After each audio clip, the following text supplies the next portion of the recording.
Oh, okay. Because that song is copyrighted. Oh, okay, okay. Oh, okay. Okay. Yeah. So I see my Oh, person. what the first one? Yeah. The song, your The intro first one song. don't. Yeah, that don't work neither. They flagged it a couple of times.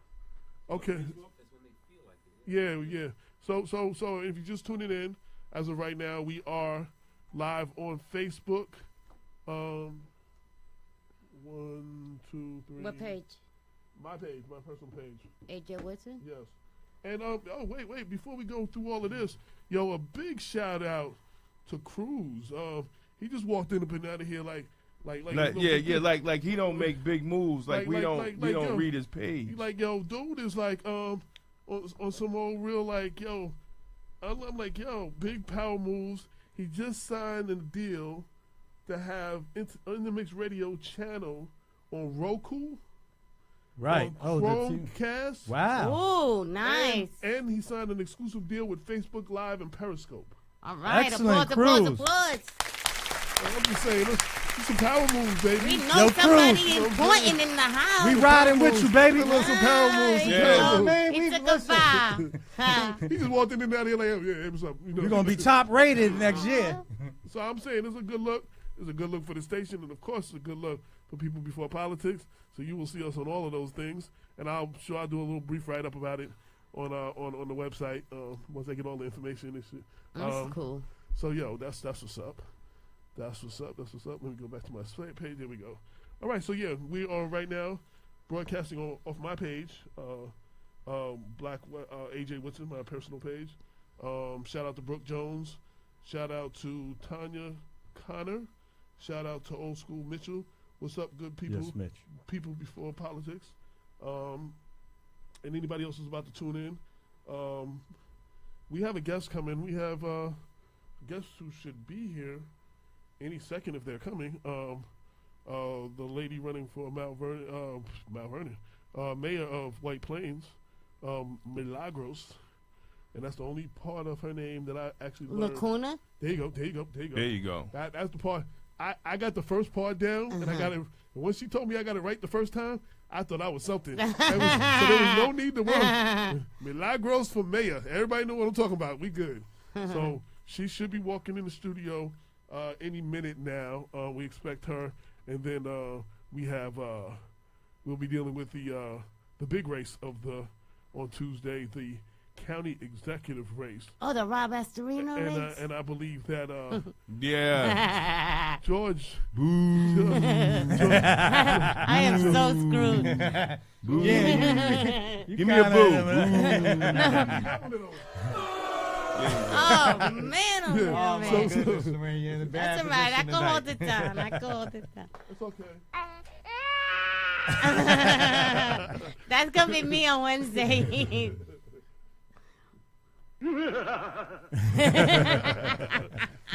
So That's staying in right there.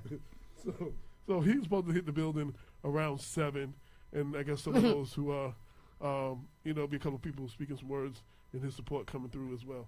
So that's what's going on.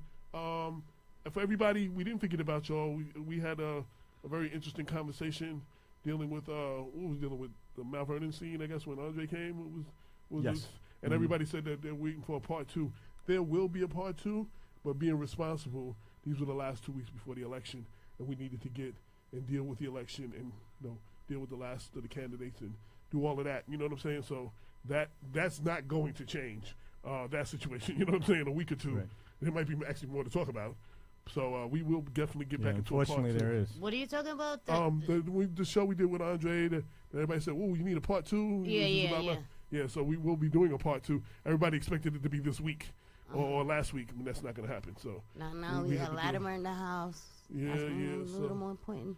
Yeah. Well, we got to Well, do for it with now. the candidates. For now. The candidates until the election is over. No, we're going to get back to the Mount Vernon situation. Yeah. You know. And I'm proud. Oh, go ahead. No, I'm just saying we will get back to that because that is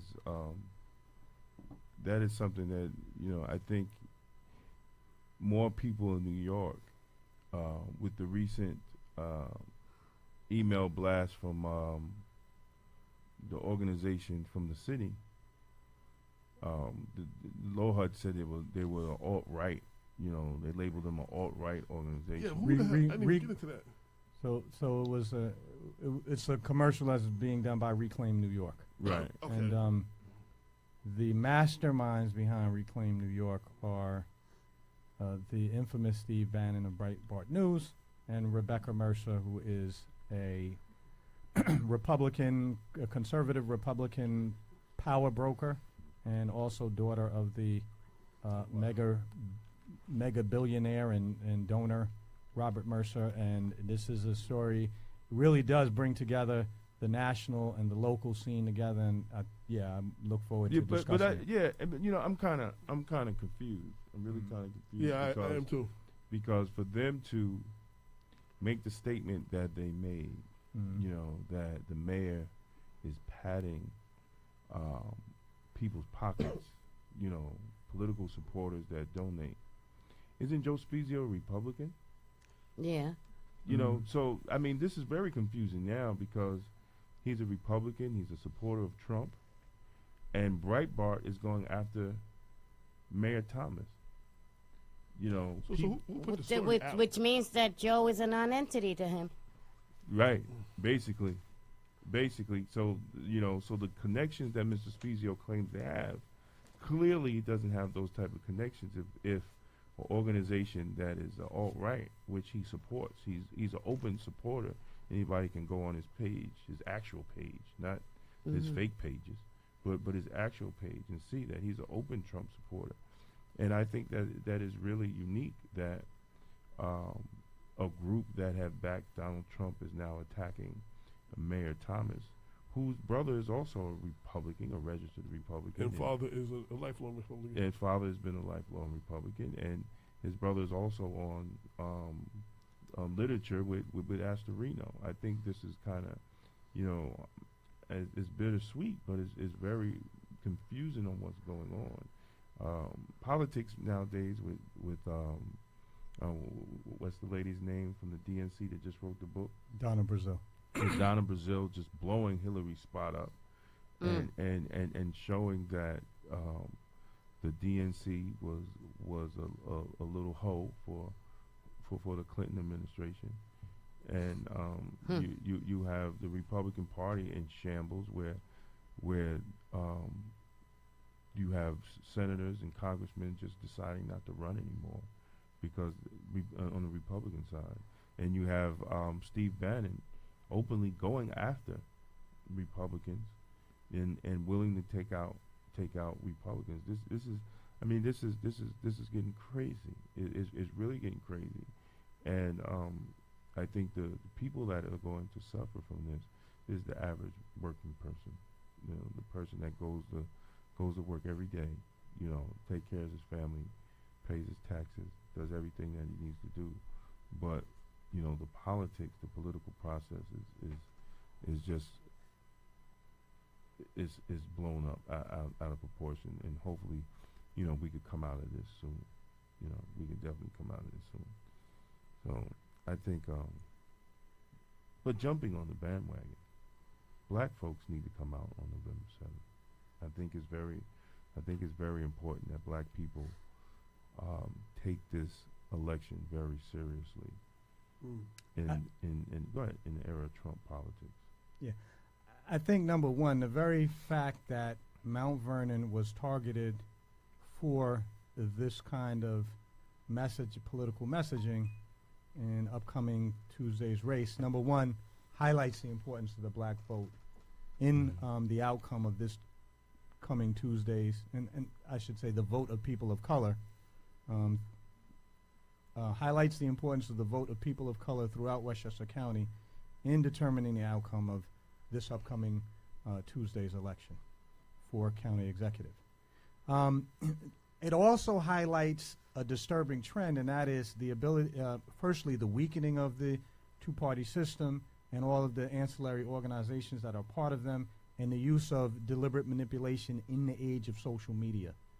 We know neither Steve Bannon nor certainly not Steve Bannon, but neither Rebecca Mercer really have a close connection to grassroots politics in the county of Westchester. Rebecca and Steve don't show up in the city of Mount Vernon to talk with the residents of Mount Vernon about the legitimate grievances that they have, and therefore you must conclude that this is just a cynical ploy to try to get black people to oppose a vote for the local Democratic Party, and in so doing, cast a favorable vote for Rob Astorino. And so I would say for that reason alone, okay. everyone, we should be very skeptical. Now, I want to point out that there's another reason why people should reject out of hand the calls that have been made by Reclaim New York and Rob Mercer insofar as he has backed the super PAC to support Rob Astorino, and that is the following, everyone. Look, let's be clear. Everyone associated with Donald Trump, his main political operatives, now have a cloud of suspicion that hangs over their head with respect to the Russia. attempted, manipulation of our campaign. Right. And reports are that both Steve Bannon and also Robert Mercer are persons of interest in this campaign.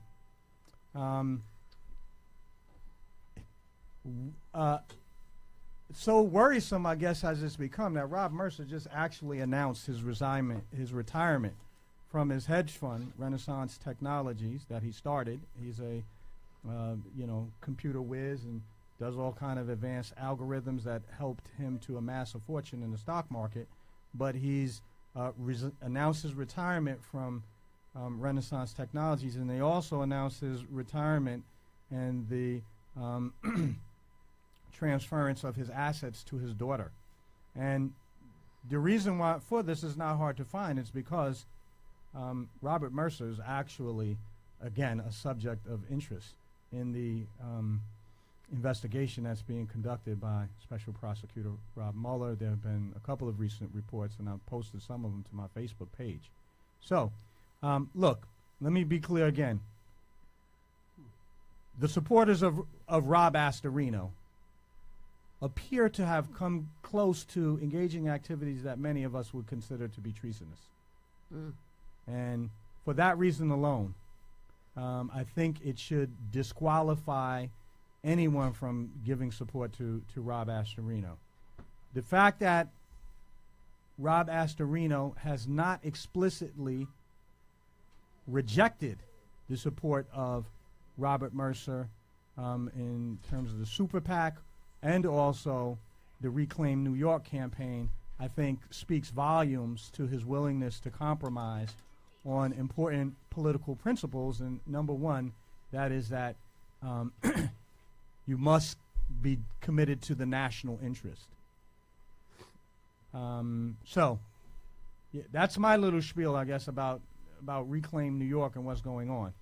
Now, I do want to say, everyone, actually, also that I think there is, substantively, I think the criticism of the mayor's proposed budget is right on time. How the hell Steve Bannon, Rebecca Mercer, Reclaim New York know anything about this is beyond me. I find it rather puzzling. I really think, that is crazy.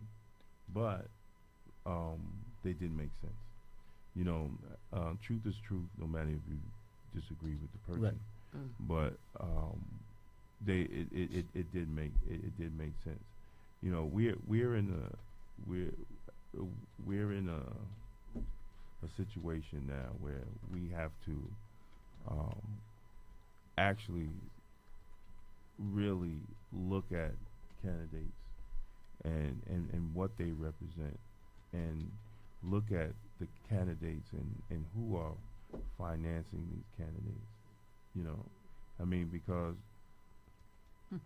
the person, that pays the piper calls the tune. Absolutely.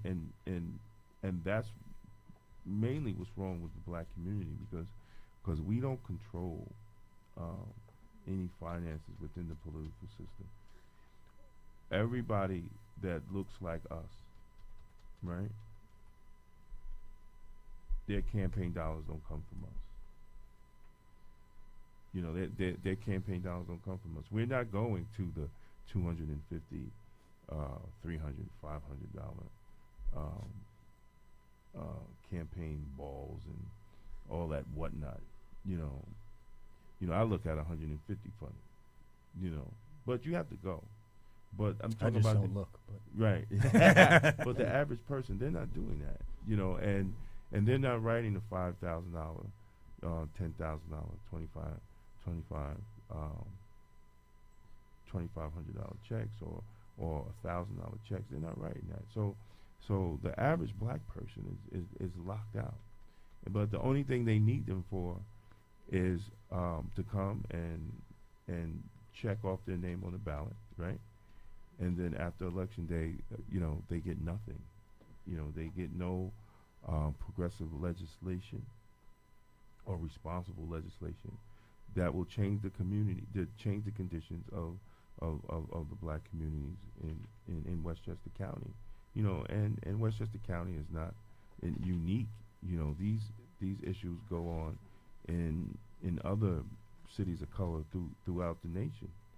You know, so I really think black people need to look on how they deal with politics. We should not be just used for election day, right? We should not be just, you know, a week, you know, where they go to the churches and they talk to us and the pastors get riled up and support this candidate, and then we don't see him anymore, you know, and we get nothing.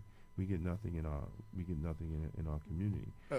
Absolutely. I say that to say this: I am disgusted in black pastors, especially those in Mount Vernon, that have supported Astorino, and he has cut services.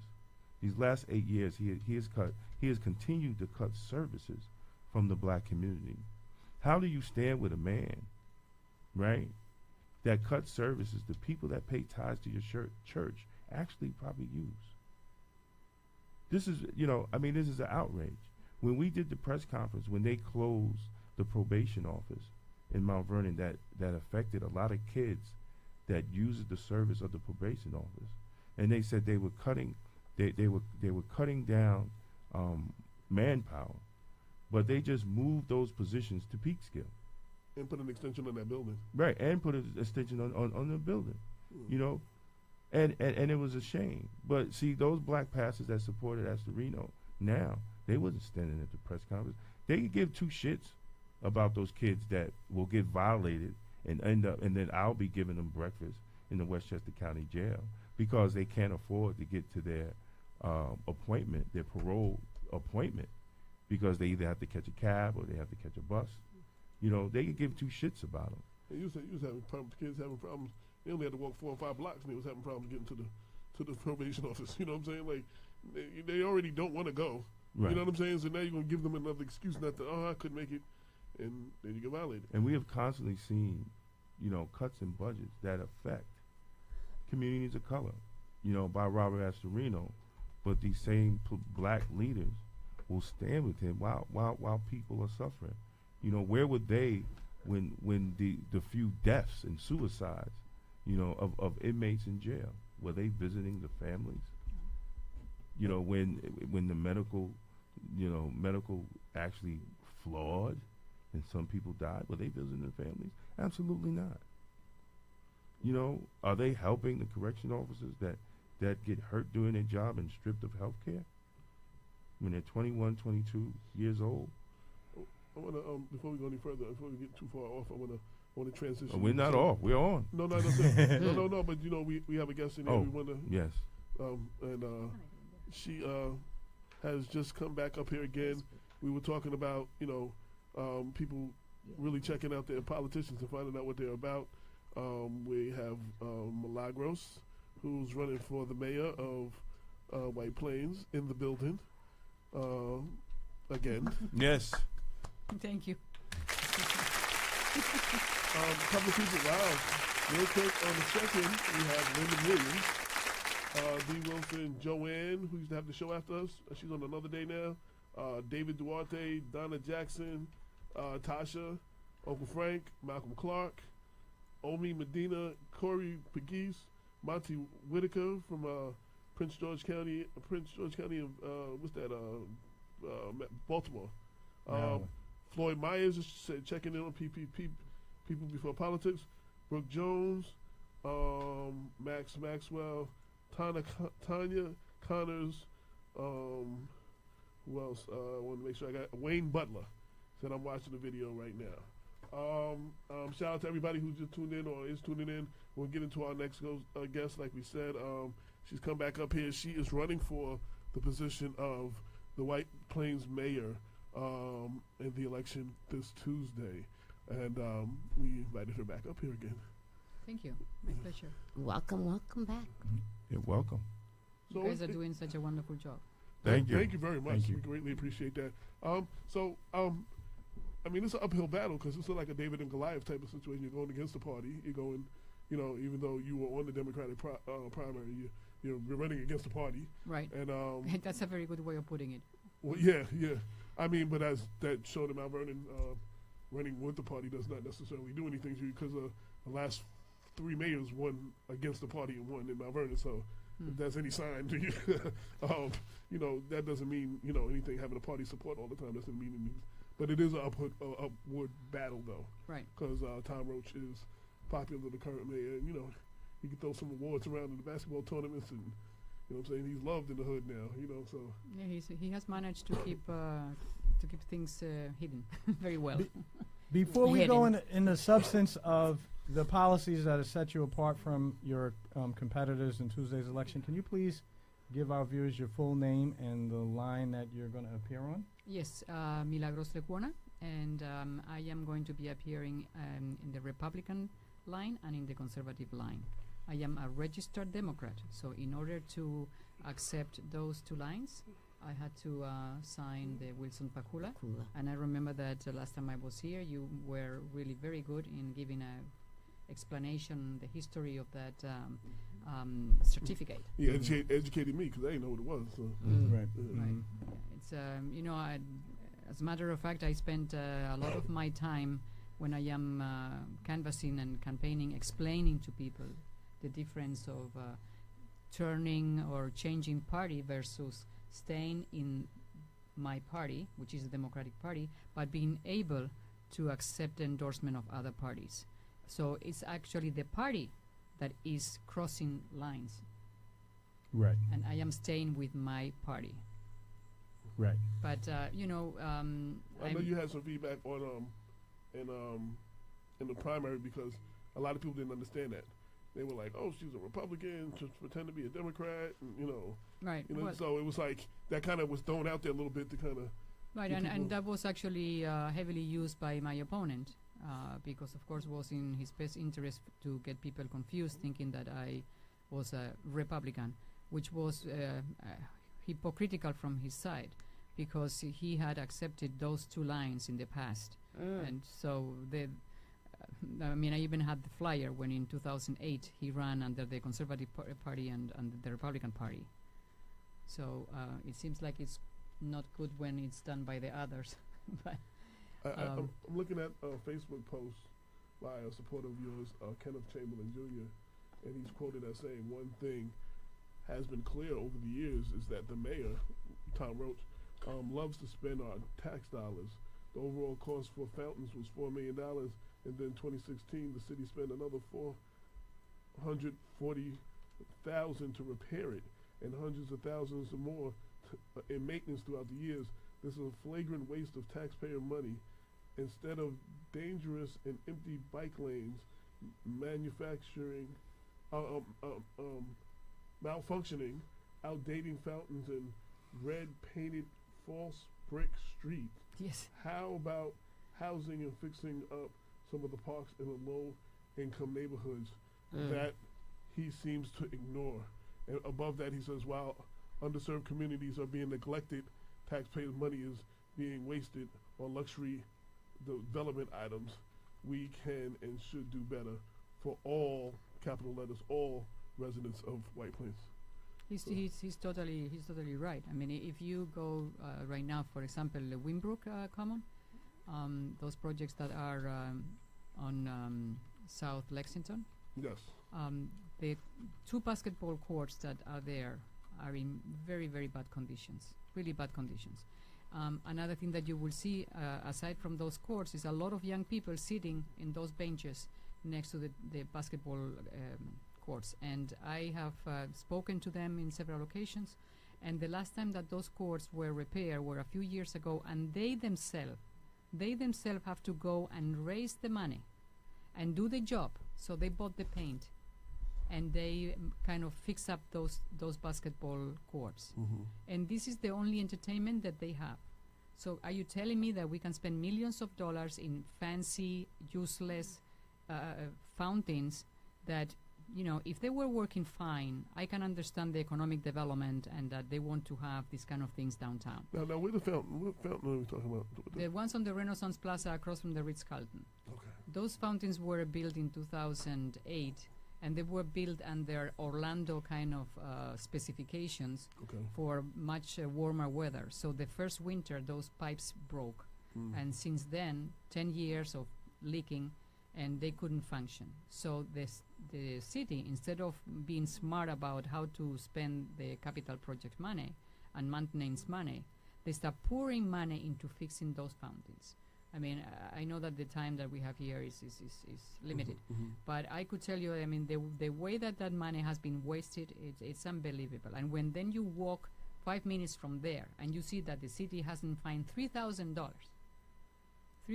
to fix those two basketball courts, it tells you that somebody or a lot of people in City Hall are not thinking. And if they are thinking, clearly their priorities are so in one direction that they cannot turn and look at to the right or to the left and see that there is a different world Mm-hmm. than that they have in front of them, that is all about the millions of dollars for just one section of the city. Mm-hmm. That's pretty sad. Again, we spoke on this the first time, and we sponsored you. We focused on you on the cover of our second issue, which was focused on Hispanic Heritage Month. And if you were to win this election, you would be the first. You would be making history as the first Latino period in New York. in New York State. New York State. Actually, there is another woman running in another county, in another state right now. Mhm. No, sorry, in the state of New York, but in But another another city. Right. And so we'll see who wins. And that'll be awesome. So we could be looking at history in the making. All right. And I all always try right. to bring that up, that this is historic. This would be a very historic win if you were able to pull this off. Already it's terrific that two of us is running. That Absolutely. already says something about it. But can I also say something that comment on a few things that I heard before? Absolutely. You know, I do really understand the whole problem with the finances and what was being said, where the money is coming from and so on. That money, the way I'm seeing it through my campaign, I mean, it's really what you're trying to get is votes, right? And the money in campaigning is to get these materials, either the county executives, they have used a lot of money on the television ads. In our case, it's more mailers Mhm. and also hiring people that will be working for you on the campaign. Canvassing. Canvassing, or the more money you have, the more efficient and effective campaign manager you can hire, Right. field directors, all these people, right?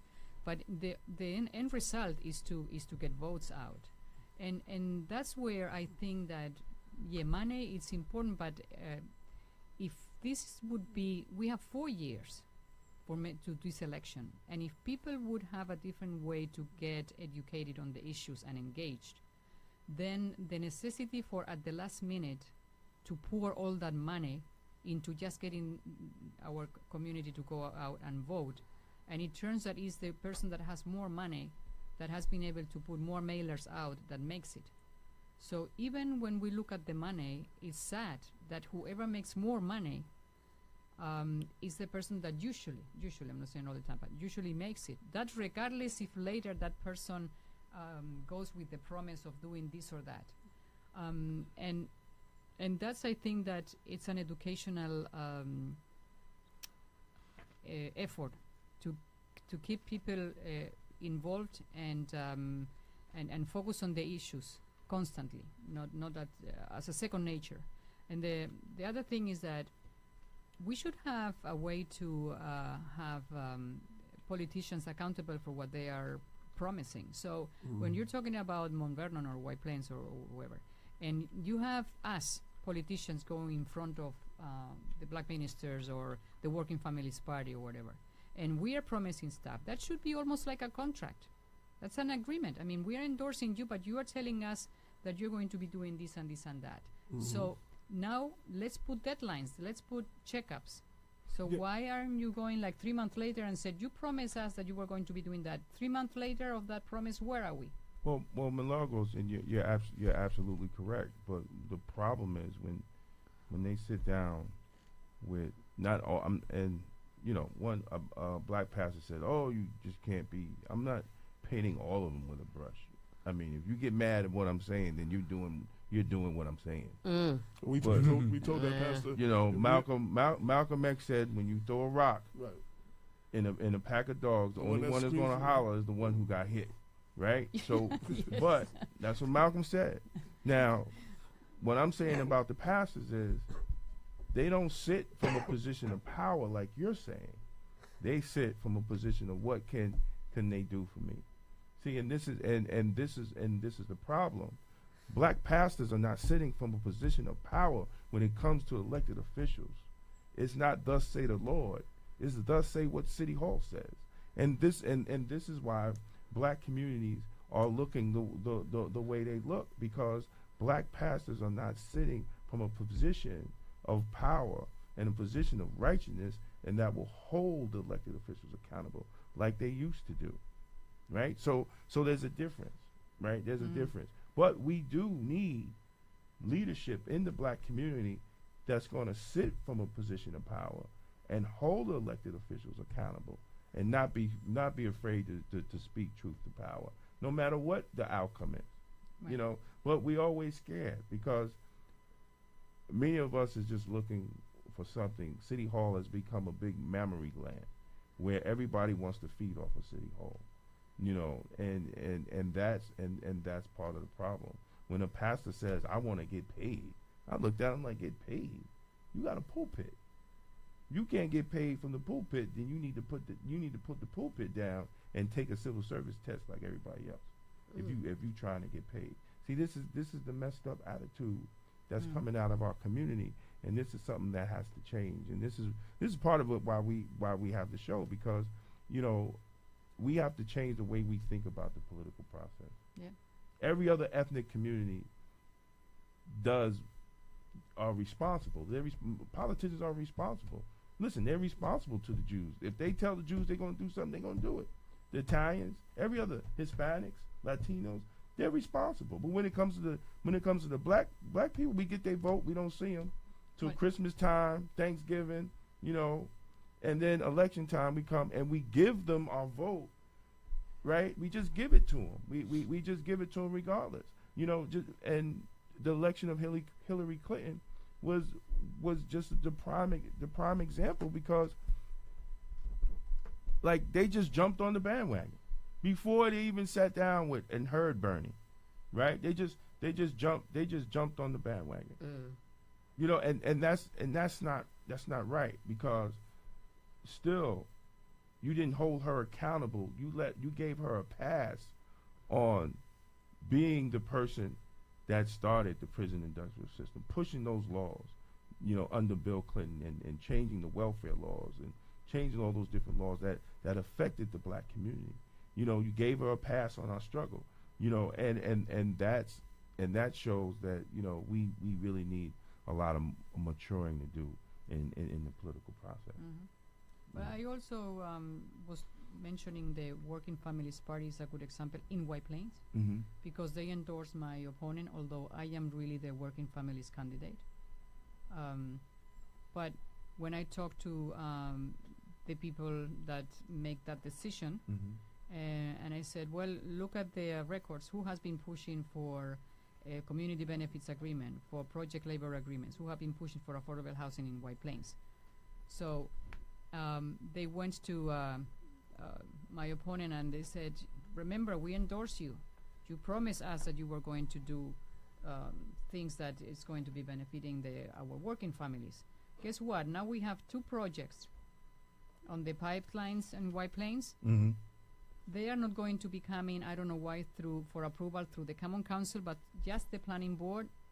No one single affordable housing unit. If those 2 projects would have come through the Common Council, they would know that I would be there demanding those units. And guess what? They managed now not even to go through the Common Council. But where is now this mayor? Why? I mean, he promised to the Working Families Party, and that's how he got the endorsement, that he was going to be doing all these things.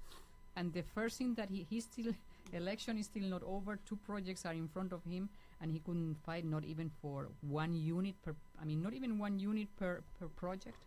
Mm. So the Working Families Party should be all over that. Where is the accountability? But I have the impression that people also are not following up. No, They and don't know what's going on. Well, part of it is, yes, you're absolutely right. People are, the information is not getting back to the people, but sometimes I hold the head of these organizations. I was gonna say somebody's Yeah, I hold the head of these organizations, for not informing their members, even some unions. I'm at odds with my union president for supporting Rob Astorino, and we don't even have a contract, and we have allowed officers to retire without health care when they get hurt on the job, if they have less than 5 years. And if they're labeled disabled, if they get hurt and the county says you're disabled, you can't work no more, and then they take your health care. So now you're out, you're disabled, and you don't have health care.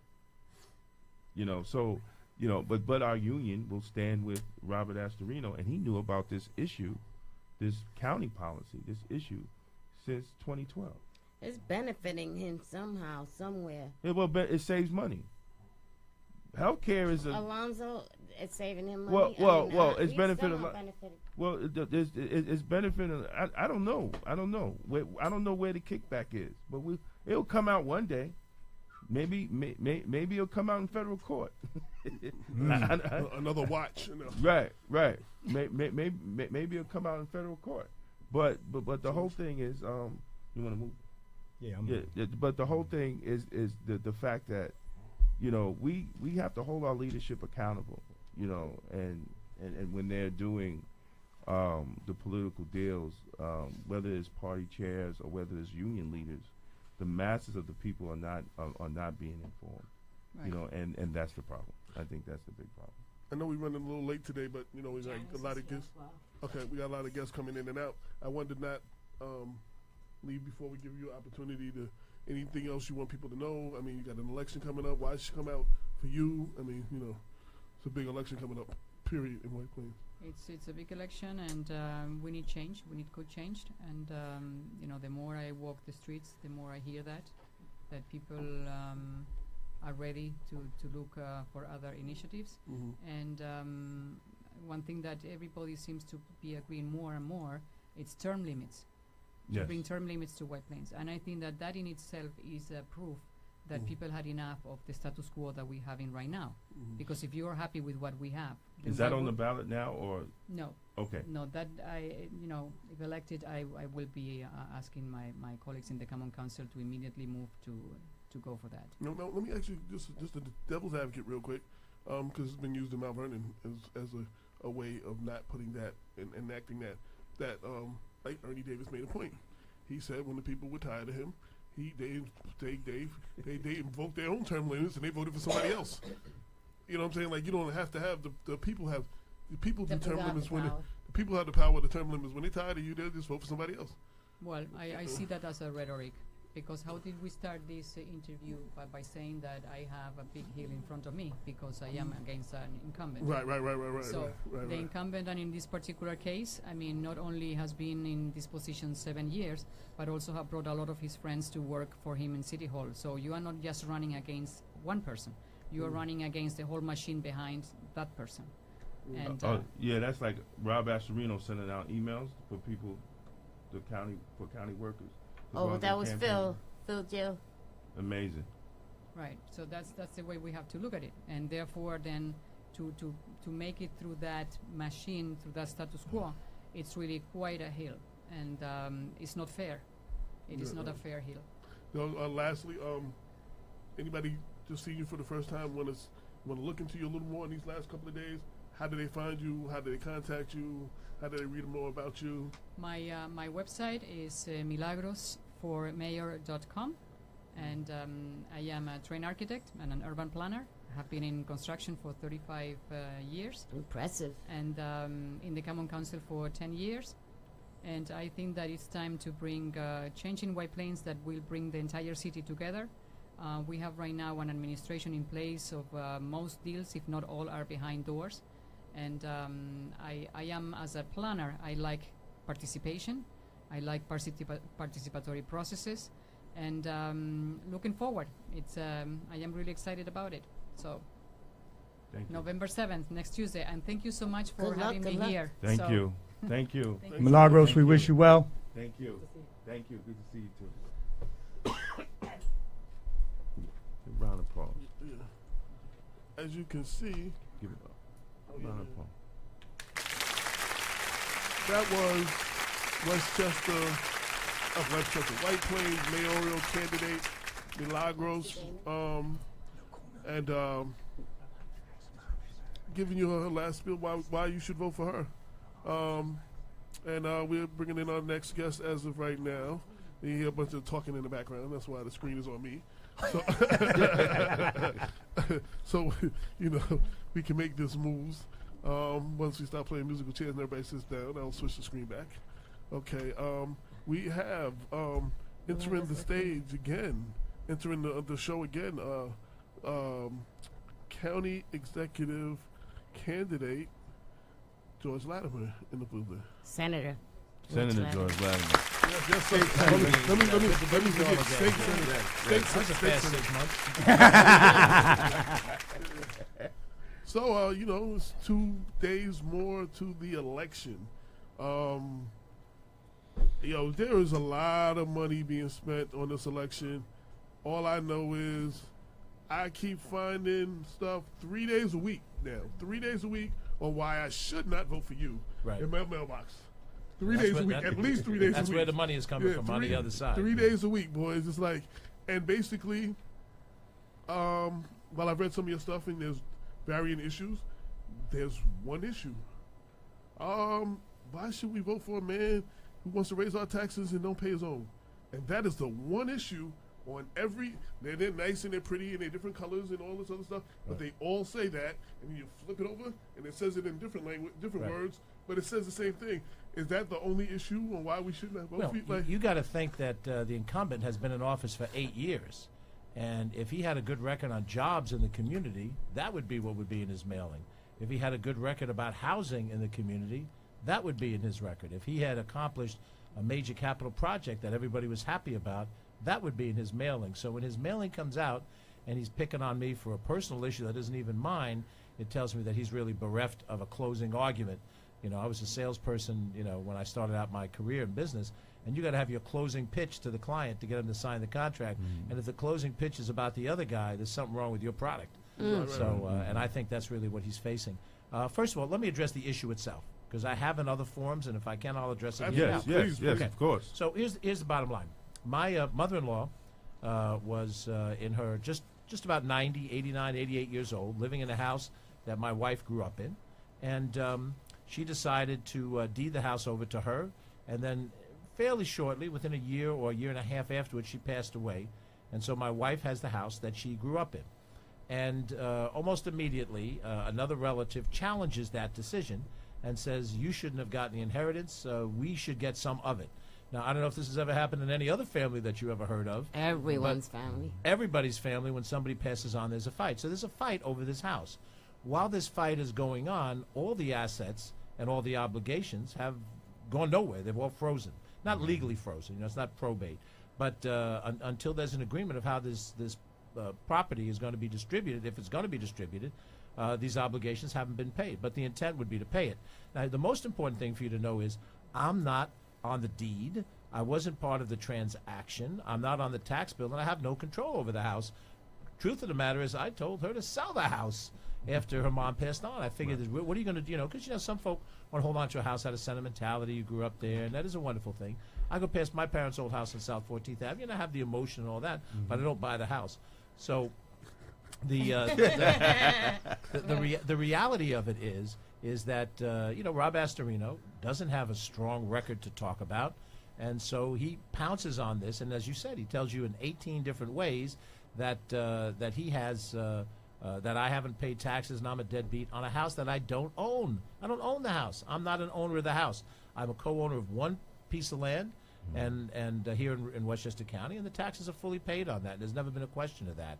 So the only other thing to mention is that he'll say I raise taxes and all this stuff. He gives you that 46% number. You do realize that's over 13 years, dating back into the 1990s. This isn't anything recent. He's gone back and aggregated budgets. 1 year 3%, the next year 3%, 2%, 4%, and he adds those numbers up over 13 years to get to 46%. Over the same time, he raised taxes as a town council and school board 52%.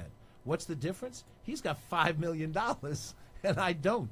And he's got one of those million came from Robert Mercer, big hedge fund manager, who's alt-right, Steve Bannon, Breitbart, all the awful things that he said and so forth. So it's just his excess of money that allows him to pound that message home. And even with that, we're dead even. At best, we're dead even. Actually, I may have a slight, I don't know, who knows, until Election Day. But so I really think, look, I'm not here just to dump on the dude, but he's been dumping on me pretty good. Rob Astorino has not made a strong argument for his reelection. What he's left with is attacking me personally over something that I don't even own. And I think people see through that stuff. Because I think, as I said a second ago, people have these things happen in their families, disagreements and stuff. He attacked me because I had some parking tickets, which I paid, and he said, well, it accumulated, and what are you talking about, man? Every so often I go down and I pay off whatever I owe. But he's grasping for straws. Because he doesn't have a strong record. I've heard one of his supporters say on WVOX, listening to the Bob Marone show, calling him like, oh yeah, he's a real man, putting it all off on his wife. Talking about you, if I don't own the property, how am I putting it off on somebody else? If I'm not on the tax bill, if I'm not on the tax deed, how am I putting it off on my wife? What it is when a caller like that calls, I don't know which caller it is, there is a conservative element that wants Rob Astorino to be governor. And so they can't bear the thought that if he loses this race, he's wiped out. There's careers dependent on Rob Astorino's victory. A whole bunch of people who are, benefiting at the county office building. And I think that a lot of those people have treated the county workers badly, have treated them with disrespect. Absolutely. I bear witness. Disrespect. And they have an arrogance about them because their man's going to be governor. All of a sudden, maybe their man ain't going to be governor. So now the emails going out, you better give up your 3 days and go out there and work. If you were winning by 10 points, you wouldn't be doing that. You wouldn't even mention my name. Right. You would ignore me completely. Right. But the fact that they're doing these things tells you that we're right there. And I think if people understand what the choice is, let me put it this way. If you like what you've had for the last 8 years, if you think jobs in the community are going well, then you should vote for Rob Astorino. If you think housing is plentiful and going well, then you should vote for Rob Astorino because he's been in charge for 8 years. But if you don't think that the jobs are there, particularly in the inner cities, Mount Vernon, Yonkers, where we are in Yonkers, south side of Mount Vernon, south of Sanford Boulevard, over in New Rochelle on Webster Avenue, down in the south end of Port Chester, in parts of Mount Kisco, if you don't think those things are going well, then you need to make a change. Yes. And that's what I'm offering. I'm offering change, and not, he didn't pay his parking tickets. His wife's house is as good as his. Let's hit him for that. It's all BS. I think many people see through it. Some don't, but I think many see through it. No. What? Go ahead. Yeah.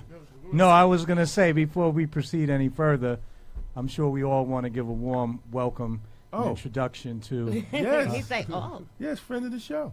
friend of the show and Democratic Council candidate Janice Duarte.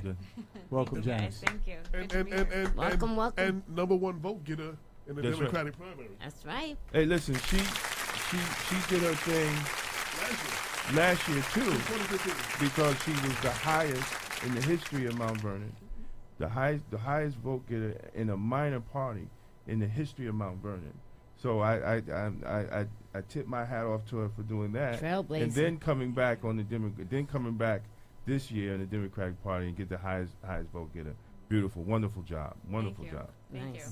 you. I wanted to just make a point with respect to the whole issue of the taxes, and that is that implicit in the criticism that's been raised with you regarding your wife's taxes is that somehow we need to return to a prior period when a man did have control over his wife's assets. And the reason that we have these kind of arrangements today is because women, in fact, fought to gain a degree of financial independence that would allow them to determine how to dispose of the assets in the best way that they saw fit Right. as an equal Absolutely. member of an equal partner in a marriage. And to suppose in any way that you would be able to override your wife's will is really to suggest that she should be your subordinate somehow, and I find that very disturbing. Well, Those are the it's- people that want to make America great again. That's right. Yeah.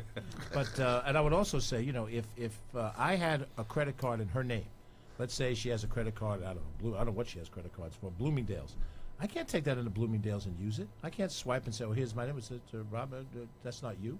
I can't go into a bank account that she has and withdraw on my say so. If it's her bank account, my name's not on the account.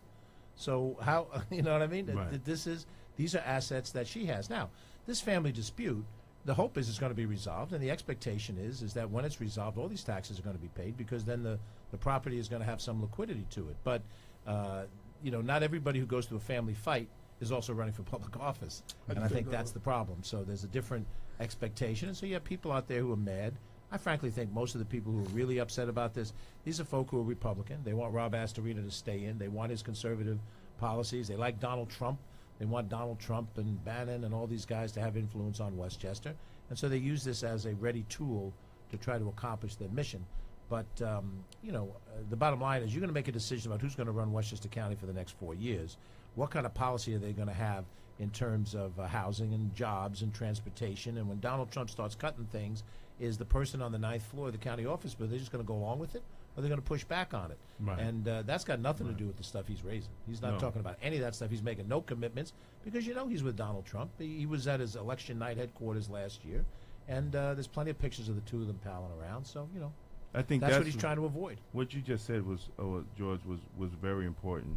Is just putting up firewalls against the Trump administration, and from city council to county to state, we have to put people that's going to push back against the Trump administration, because that is the most dangerous thing. If we have people that's going to just do whatever Trump says, we're going to be in trouble. Yeah. We're question. definitely going to be in trouble. And we see it now with the tax plan that they're trying to pass down there. Oh. New York is going It's to get devastating. hammered. New York is $72 gonna- billion That's New York right. State lost tax.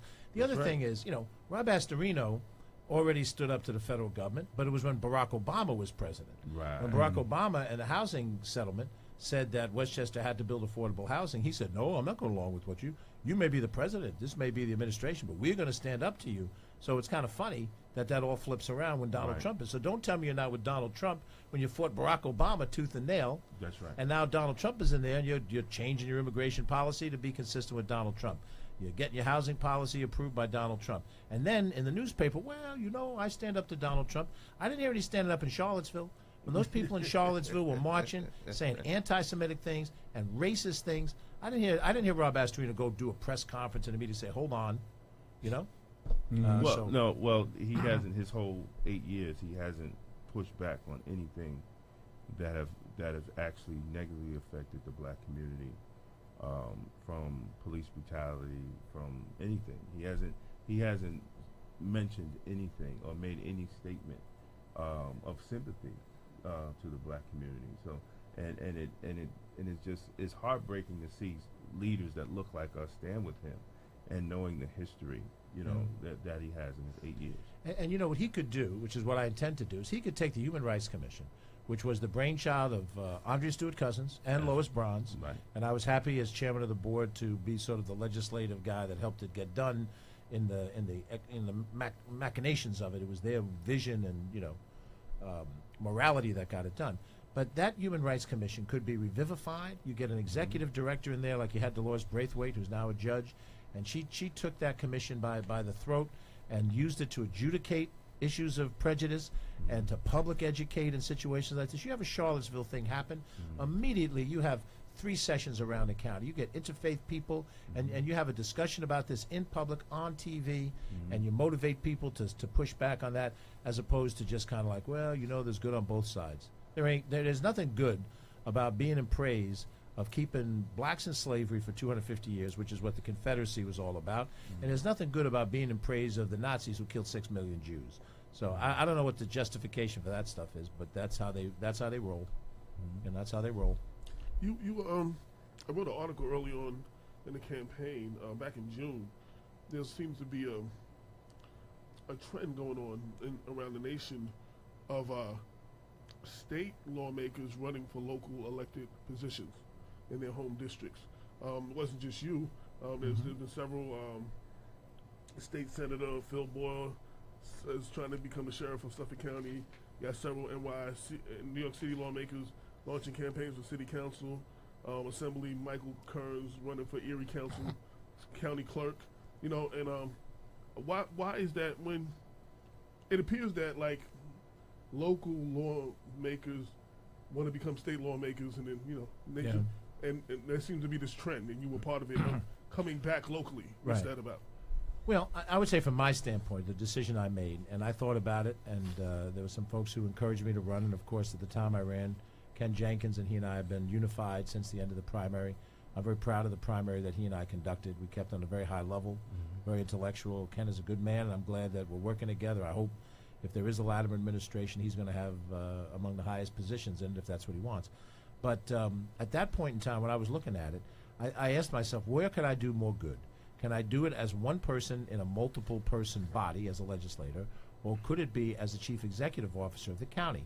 Now, the county doesn't have the wide degree of control of things that the state does. The state is much more all-encompassing. It can legislate on banks and insurance companies and education, things that the county doesn't get involved in at all. On the other hand, when you're an executive, you can drive an idea through. And when we were here the last time, we were talking about some issues in the correction department and so forth. A legislator can write a letter, can make a speech, can try to pass a bill. An executive can actually change it. And so that was what the appeal was. The opportunity, I saw how Rob had done it for 8 years, very laissez-faire in the way he manages the government, and that's his philosophy. And I thought I could add something different. So that's why I did it, because remember this, I have a 2-year term as a senator. I went through a tough re-election last year. The last thing I want to do is take my open year and then do it again. So, and that's really what's happened. I've had back-to-back years of a lot of work, a lot of, raise money, which really is a terrible thing to have to do. Put up with the pounding, go out there every day, do this and that. You'd like to have the year off where you could. I have grandchildren down in Kentucky, go down and see the grandkids, play around a little bit, have a little bit of a break. But I thought it was worthwhile doing it. We'll find out if it's successful or not. But even if it's not successful, it was worth doing, and that's why I did it. Now, I don't know if that's the same motivation for every one of these other guys that you're talking about. But, Albany can be frustrating. It can be very frustrating. You can find that you're sort of, spinning your wheels in the mud and you don't feel like you're getting anywhere. And if you can come home and run something and run it better than you think it should be, it has been run, then that would be satisfying. What would the first year of the Latimer administration look like? For people that are saying, question. Well, what is he going to do? What would the first year of the Latimer administration? Well, first off, the immediate task is put together a transition team, diverse, intelligent people who can look at all the different component parts of the administration, particularly in terms of appointment up to the commissionerships, deputy commissionerships. And I've already said, my vision on the Human Rights Commission. And if we talk, I want to have somebody in the I want to have somebody who's going to be Commissioner of Planning, who will tackle the housing issue and take it on as a main responsibility. Also, environmental priorities. So I would say that transition committee is the first step.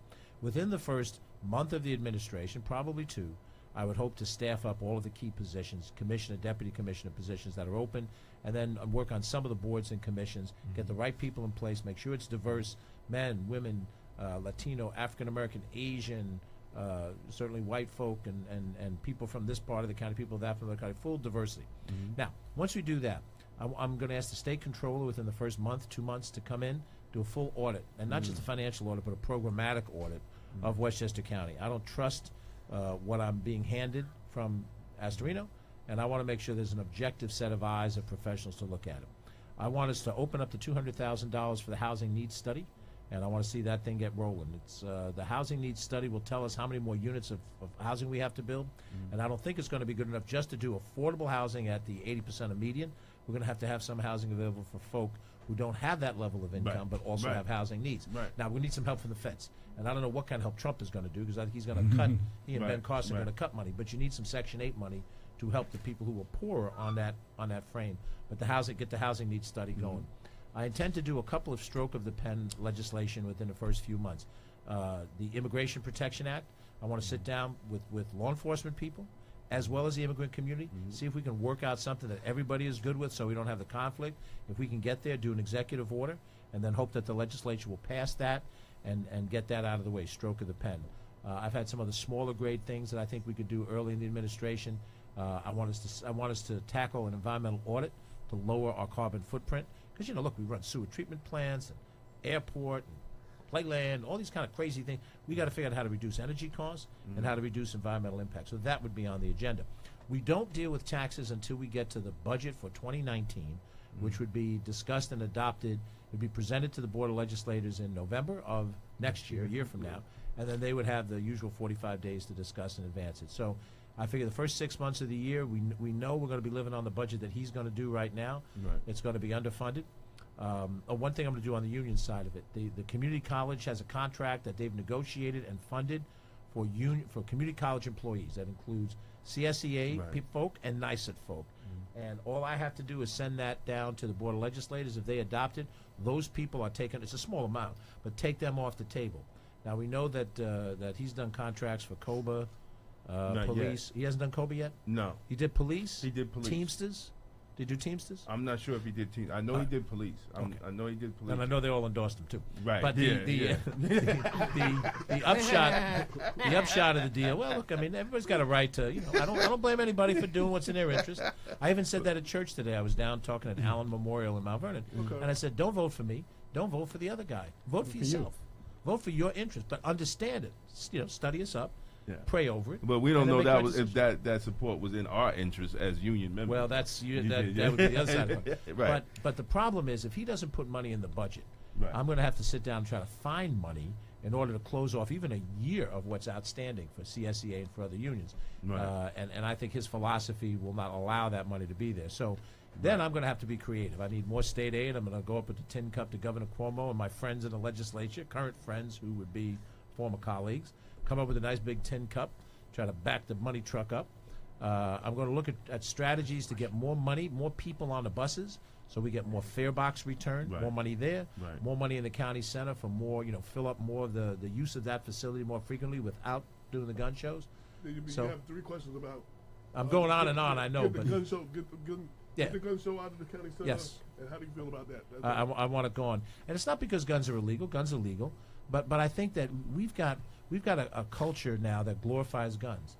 And while there are very good people, honorable people that don't intend to do bad things with guns, the presence of that on a county property can attract the wrong mind. And even if it's one person out of 8,000, that one wrong guy might do something. Another person shot up a church today. And some guy gets up in a hotel in Vegas and he shoots up a whole bunch of people down there. So I don't want to give that extra exposure to that situation. I think guns being legal, people who know how to use firearms, they're qualified, and Right. they're what do you call it? They're licensed to do it. That's one thing. But to put the gun show out there, some guy walks in there and he's like, a little bug-eyed and not working quite right.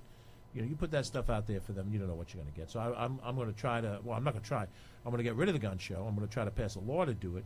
And what I hope is that the county executive won't sign a deal in the meantime to try to get it done, which he might. If he signs a deal, then you.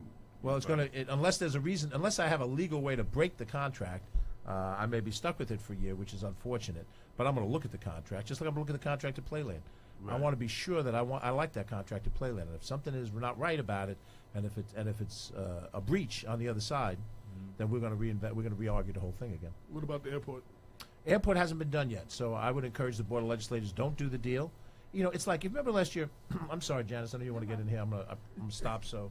Because, this is where you got to kick me under the table. Like, Shut It's up. all right. We'll turn a blind eye for a Right, right, minute. right. There must be a trap door and a tank of sharks down below here, like in James Sure, Bond, we'll you bring know. it back to Mount Vernon. But in the airport, and I'll wrap it up with this thing. In the airport deal, you're looking at something that has a 40-year impact.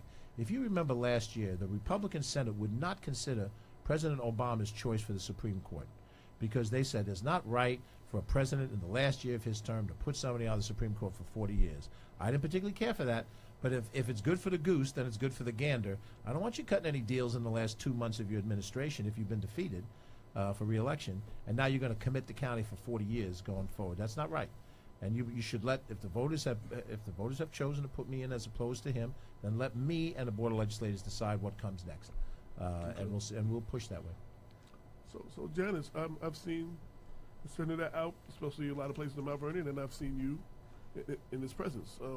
One would believe that you support his candidacy. Absolutely. Okay. Absolutely. Just from a Mount Vernon perspective, George is born and raised in Mount Vernon. He's one of us. And I think that for the challenges that we have down here in Mount Vernon, we need to know that we have a partner in White Plains, and we have a partner in George. So I am full support of George, and really looking forward to working with him, because as he's been speaking, there's a lot of alignment in the plans that he has for the county with the challenges and the needs that we have in Mount Vernon. Just to add a little bit more to what was mentioned earlier, Astorino has not been a friend to Mount Vernon. He has cut a number of services for our community in areas where we have greatest need. Every year he cuts the Youth Bureau budget down to zero, and every year we have to go up to White Plains and fight along with our county legislators, especially Lyndon Williams, to get that money back. And we don't always get 100% of it back. So we're always facing cuts on programs such as the Youth Bureau programs. He cuts funding to the community health centers. He cuts funding to mental health programs. So all of these things that really hurt the most needy in our community, and proportionately the African American community, it's hurting us every year. So I'm looking forward to Tuesday being able to say that our next county executive is George Latimer, because I know that going forward we have a partner who understands the challenges we have in our community, who gets it, and who's going to be fighting for us, and who we know that we can lean on when we need it the most. Listening to that real quick, I just want to say to all of you who call yourself Christian out there, all you well-to-do people out there that look your nose down on things, the Bible says, and Jesus said in the Bible, what you do to the least of these, you've also done unto me. So, I mean, if you ain't take care of it, just because it don't affect you directly, what you do to the least of these, also you've done to me. So, yeah. Absolutely, that's right. And if we want to lift up our city, we want to improve it, we really need to look at doing that across the board for everyone, and most especially for those that need it the most.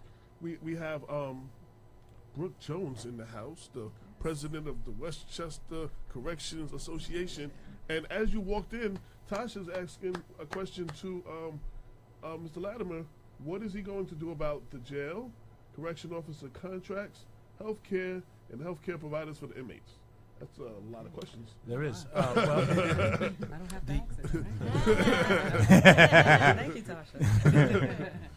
Tasha. The contract issue, if assuming that Astorino has not finalized the contract for COBRA, would be the first of those issues to deal with, and to sit down with leadership and to sit down with membership and understand what the parameters are on the table to try to cut the best deal possible. It comes down to money, and if we can identify enough money to close the contract, that's what I want to do. I want the workers of the county to understand that they're appreciated and valued, that you can't go years and years and years without an increase. That's only fair. Everything else is increasing. Con Edison is increasing. Telephone is increasing. Groceries are increasing. So you can't expect people who are working and I might add, having a job that I could never do, dealing with people who are very difficult people to deal with and having to deal with them with very specific rules and so forth, to be able to go on without having a decent contract.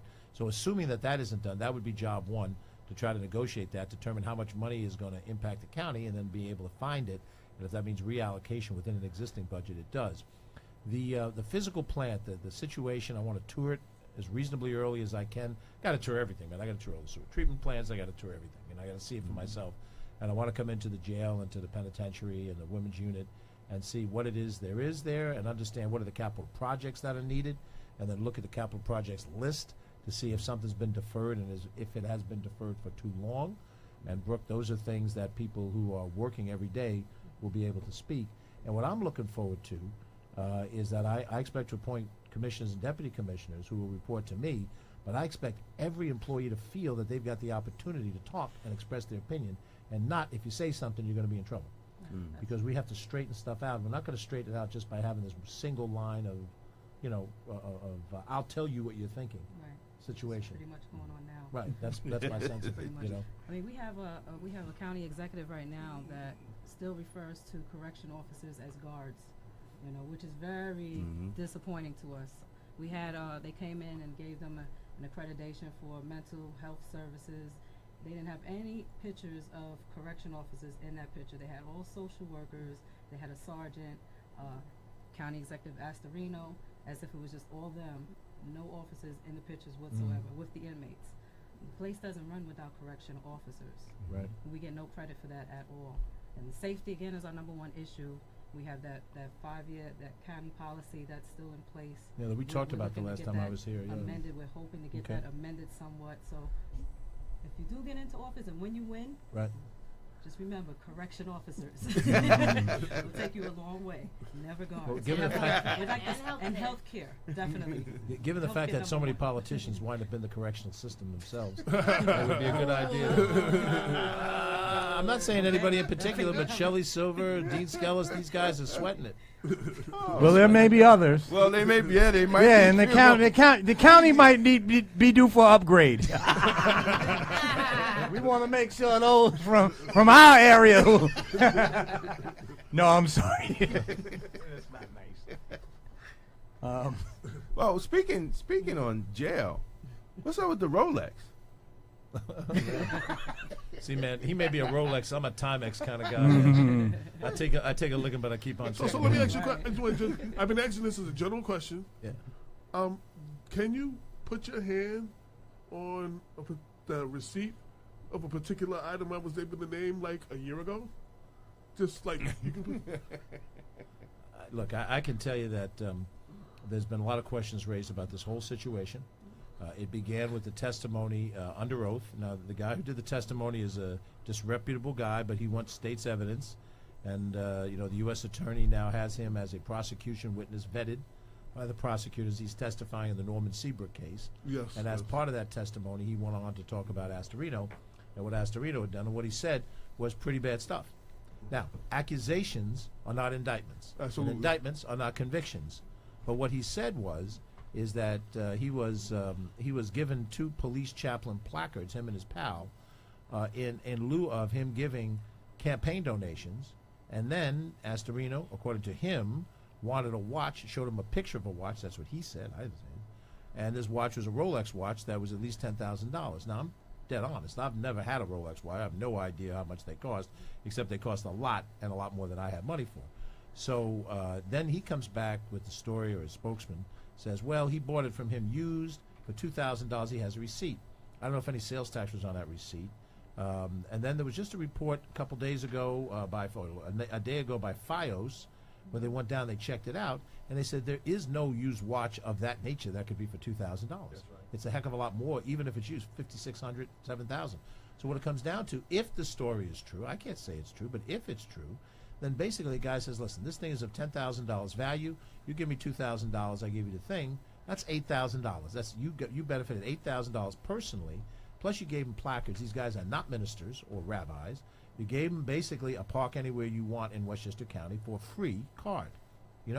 So when somebody's talking about my mother-in-law's house and calling me a deadbeat, but at the same time they're involved in stuff that looks like it could be bribery, that's a heck of a lot of nerve to try to equate my parking tickets and something that a property I don't own, and you are under suspicion, if not something more than that, for what could be bribery. and that's not good. Yeah. Absolutely. And when the Post, I was shocked that the Post actually did the article because they're more conservative, Me to too. question where his watch was at, and it's in evidence. So if he had the receipt and it was legit, the feds wouldn't still have his watch in evidence. Right. And that's a major and that's a major flaw in the story. If it was legit, they would not have his watch in evidence. Right. They would have You're gave it back to him because he would have proved that everything was, he bought it on the up and up and everything was correct. And the receipt I saw on TV today said 1900 something. It wasn't even a full 2000. It was like 1900 something. Well, I know somebody with a lot of money, and he said you can never find that watch, that type of watch, for $2,000, about around 15,000, around 15,000. So something had to happen, But we have to look for it. With politics is to pay for play. And I think you mentioned something about the airport also. Yeah. Well, we had highlighted a couple of things in this campaign. We scored on the fact that he opened up an office in New York City, and the purpose of it was for economic development. Well, I don't think you need an office in New York City for economic development. If you got somebody that wants to look at Westchester, you just bring them up to Westchester. It's like saying you're going to sell real estate, and we're going to have an office some other place to show you the real estate. No, you bring them to the house, and you show them the house that you're trying to sell. That's just logical. To me, you don't show pictures of the house in some other office. Who does that? So to me, it looked to me, and then he wouldn't release who did he meet with, what conversations were had there toward that, and then you start to think, maybe this is a place he hangs out when he's in the city. He's obviously raised a lot of money. Raised $4.5 million for this campaign. That's an unbelievable amount of money. Not to mention the $1 million he got later from Mercer.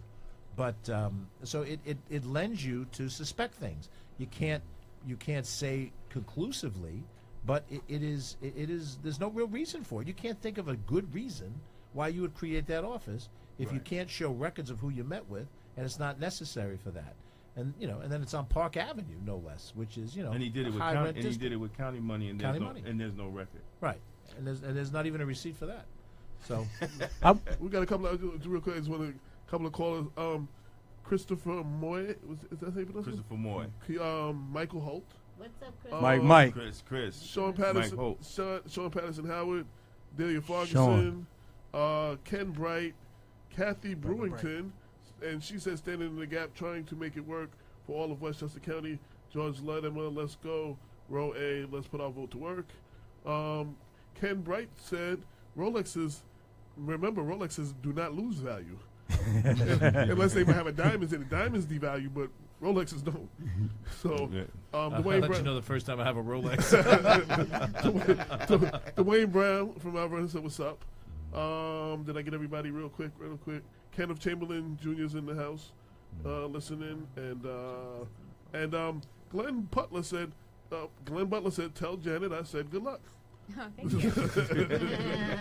Okay, that's everybody. Go ahead. I wanted to go back to the question of the county airport. This past week, Black Westchester broke a story that indicated that a licensed hauler here in Westchester County, Joe Spezio, has failed to pay nearly $800,000 in overdue premiums for his workers' compensation. And the reason this is of particular relevance to the discussion of the airport is because I also stumbled upon a chapter of the proposed privatization plan where it indicates in the footnote that the contract that R&S Waste currently has with the airport needs to be renegotiated so that the county pays for hauling trash by the weight as opposed to the current arrangement, which suggests to me it's an implicit admission that there is some sort of inefficiency, overpayments that Spezio's company is receiving. And I was curious. We've been all very interested. We think that Joe Spezio has a terrible influence on the politics of Mount Vernon, and in particular the policy stance of Mayor Thomas. And so I was wondering if you've uncovered, I know you guys just did preliminary. We hadn't uncovered that. That's what you're describing as news to me. We basically find the overall deal so poorly structured that even if we started to drill further and we found it was even worse than that, it wouldn't change our mindset, which is we don't want to touch the deal that's on the table. We want to, and I'm not even sure principle-wise I want to monetize the airport at all. Right. Because, once you crack open the piggy bank, and you start raiding it, bad things can happen out of that. So, but what you just said, I didn't know that, and that bears looking into. If I do get elected, we're going to have to look at all that stuff. Also, just throwing it out there, we have a solid waste commission that is supposed to govern all issues of hauling and stuff. And I've done stories with several other competitors of RNS who said if we did like a tenth of the things that he does and gets reported on, we would all be out of business. You know what I'm saying? And then yet this guy ends up with the county contract and the county jail contract. You understand what I'm saying? It's I do. You raise questions that have to be answered in detail. Yeah, I throw bananas in his dumpster almost every night. Oh, when he go to work. I mean, You say bananas in his gas thing every night. George, I got to tell you that our investigation raises suspicions as to whether or not Joseph Spezio, owner of RNS Waste, is guilty of the same kind of omission of critical details that he was required to divulge in his application, as various members of the Trump administration apparently did when they decided not to disclose their contacts with various foreign entities abroad. We have uncovered credible documentation that indicates that Joe Spezio has been found guilty by the National Labor Relations Board of busting a local union, I think local union 813, and was found guilty of labor violation laws, and he personally. But nothing happened to him with the Solid Waste Commission. Right, which is, and this is troubling. How does that work? You was a county legislator, you was chair. How does the Solid Waste Commission work? Well, I mean, it's an executive branch function. So the legislators don't. They have oversight in the sense that they can bring in commissioners, or in this case, the paid professional head of the commission to come in and explain policy and so forth. Sometimes when you get into a spitting match between the executive branch and the legislative branch, the executive will send a specific representative, not the person that the legislature wants. Then you could subpoena them and go to court and fight over who comes. Then, of course, when the guy comes unwillingly, then he doesn't testify freely and doesn't give the information you want. But the legislature does not control the day-to-day operation of the Solid Waste Commission. The county executive does. Really? And then yet, in addition to oversight, the legislature has the check and balance of the budget. And they can take out money and they can add money, but they can't necessarily award contracts. That comes from within the executive function, Board of Acquisition and Contract and so forth. So really, county executive has a lot of power. And when I was chairman of the board, Andy Spano was county executive, we got along pretty well. When we had our disagreements, he had more leverage on these things than I did. But there were times when the legislature, as a body, Republicans and Democrats, wanted a specific response or answer, and we could put political pressure on the county executive to operate. So I would say, when I think about the challenge ahead of me, should I win, this by no means a sure thing. All these different issues, and almost every department, you go from Department of Environmental Facilities to Department of Health to DSS, which is a huge department with all kinds of, I hear stories all the time about the way DSS operates in this office and that office and so forth. So department after department after department, all of this stuff has to be analyzed fast. We got to get new leadership in. If there's somebody who's really talented, you hold them over. Office for the Aging, May Carpenter, those people have done a fine job. There's no reason to be political with a group like that. But in other parts of the government, some of the things you're talking about is a question of who's in charge and what their philosophies are, who their friends are. And sometimes if you create a request for proposal, you shape it a certain way so that while other people can compete for it, one guy really is going to get it because it's customized really just for their talent. And so we have to look at all that stuff, but I will tell you this much. If we find any example of criminality, criminal behavior, we're going to go straight to the DA. And I went to high school with Tony Scarpino, who was a year ahead of me in Mount Vernon High School. He'll make a decision about what he thinks is prosecutable or not, but we are not going to mess around. If we find evidence that something's wrong, then we're going to go right to him and say, by all means, and conduct your investigation, because we're not going to start our tenure off stumbling and bumbling trying to solve a problem which we didn't create because of something like this, potentially like Right. this. Right. Right. And then, of course, he can take whatever prosecutorial action he wants. Right. And if he doesn't, then the Attorney General can, Eric Schneiderman. And then go after whatever, if there's wrongdoing, go after it, root it out. Because people do not trust government for the reasons we've talked about before. Absolutely. You just don't trust it. And Right. you gotta establish trust by doing this thing straight up. Right. Anybody else? You get ready to say something. Go ahead. No, I was going to shift a little bit. Okay. Well, I wanted to, yeah. Janice, I wanted to return attention to you because I know from our discussions in the past about your candidacy and the program that you would like to follow if you're elected into office. One of the things that I was impressed with was that you were particularly far-thinking and really were already beginning to devise some sort of legislative proposals. And I wanted to give you an opportunity to share with our audience members, firstly, what you think are some of the more important policy priorities for the city of Mount Vernon in the years ahead, and specific legislation that you've already begun to formulate to address some of those challenges. Great, thank you for that question. I've outlined, and I've been pretty consistent about this in terms of my platform, what I see the underpinning priorities are for the city. And safety for me is the number one issue. We need to have a safe city so that our children can play and prosper and learn in a safe environment, so that we can have the economic development that we're all dying to see happen and flourish in Mount Vernon. And so that we can see the development that we want to see too. So if we want to have basic quality of life, we need to have a safe city. And under that umbrella, that goes, not just the police department, but fire safety, DPW, the water department. There's a number of issues that fall under that. The other two elements of my platform consist of education and employment.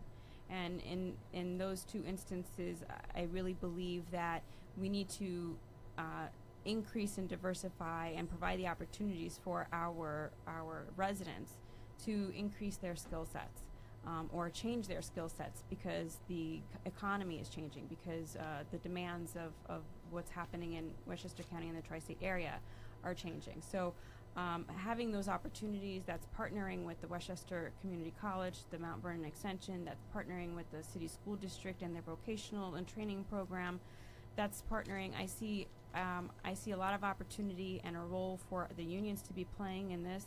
So partnering with key stakeholders who can really help create a comprehensive and wholesome network that will support our youth, that will support our young adults who are currently unemployed, and anybody else who's looking to change their careers.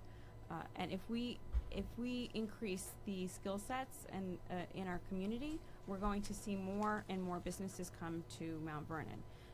We know from studies that businesses look less at incentives and more at the skill sets of the local workforce when they're thinking about where they're going and where they want to be doing business. So we have to absolutely provide that foundation to our community if we want businesses and economic development to be spurred. So they go hand in hand. Mm-hmm. So right now, I want to be able to have the opportunity, once I'm elected, to look at what this current city council's priorities have been, and we'll see that as they prepare the budget, what the mayor's priorities are, because I believe that the first thing that we probably want to focus on is where there's alignment. Where there's alignment between all of between the executive and the legislative branch, those are the easiest ones, the low-hanging fruit, and the priorities that I think we should focus on, because that will really get things moving forward, instead of focusing on where we have conflict. But where we have alignment, for me, is probably the easiest and ones to make priorities and to get moving. Okay. So I take it then that you really think, in a way, you think that current policy makers in the city of Mount Vernon need to reconsider to some extent the role that pilots have played in trying to incentivize businesses to come to the city of Mount Vernon. Absolutely. I mean, if we think about what pilots are meant to do, they are meant to spur economic development. And what they are now currently being used for are residential developments. And with mixed use, some mixed use opportunity there.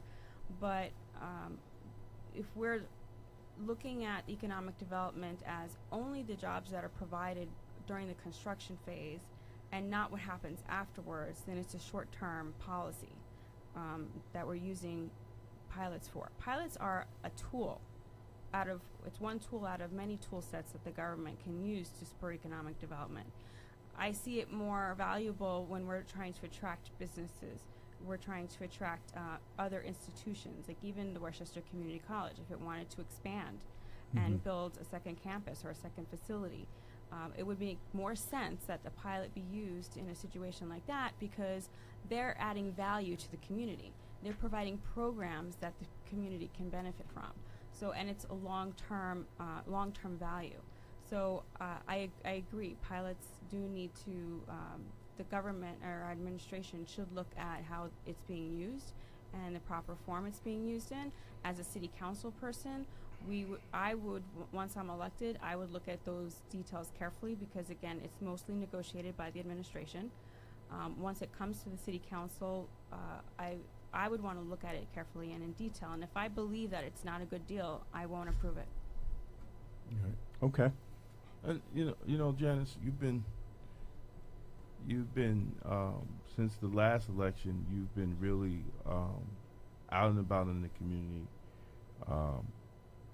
sharing your message. How, if elected as a city councilwoman, how you plan to change Mount Vernon.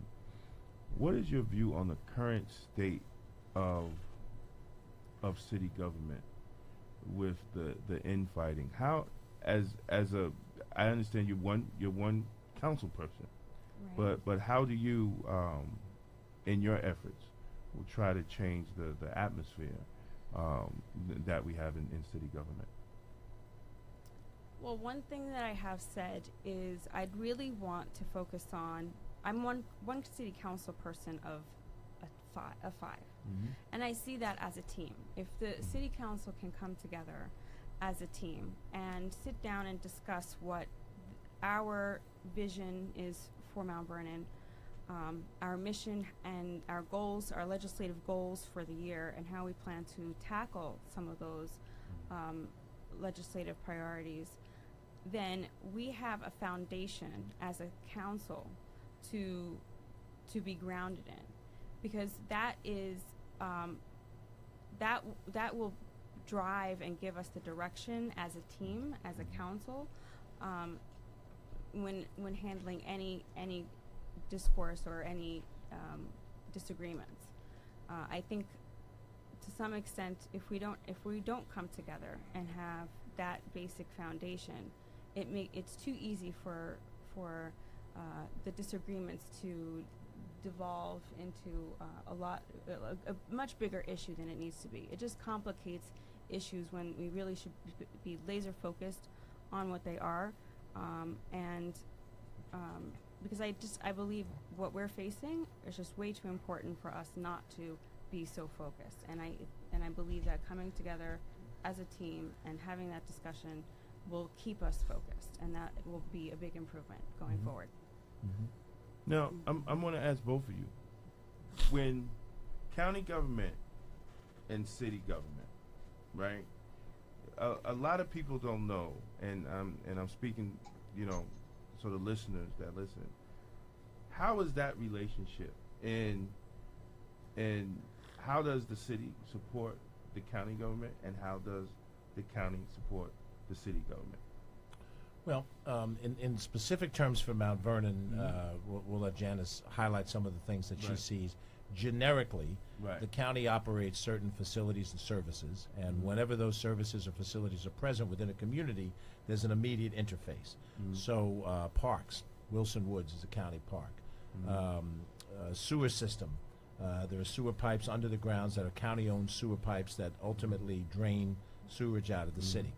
When the city picks up garbage and recycling at the curb, it takes it to a transfer station. The county takes over and then takes the garbage from the transfer station up to Charles Point outside of Peekskill, or takes the recyclables over to the material recovery facility right here in Yonkers. The county has, a variety of different services and DSS that it provides. There's a Mount Vernon district office for that, and it's a significant impact on the city of Mount Vernon. Yes, it is. So, and then of course the involvement at Memorial Field involves county money. So the Right. county can be involved in theory in a host of different things. And the real question is, and I would say this is true not in Mount Vernon, but any place, from a county perspective, and I was a county official for 13 years and chaired the board for 4, is there a game plan from the local area that approaches us and says, we need your help to do this? Mm-hmm. And that requires what Janice has just talked about, sort of the the common agreement. And, I understand there's conflict between the mayor and the controller and the council right now, and a number of things. There's going to be some change in personnel between this year and next year. But, so, what I would look at as a county executive is there a consensus of what the city wants and how they would use money or how they would use resources? Let's say it's not just money. Let's say we want the county police to help the Mount Vernon police break up opioid rings. And we're going to make a certain allocation of county services to do that. Then you want to know there's a local game plan on how to use it. That's where the cooperation becomes essential. Because Mount Vernon and any community, Yonkers, you name it, Bronxville, would have to say, here's our game plan, here's what we want to do, here's what you can do to help us, and then we come in and help to make that relationship link. Sounds good.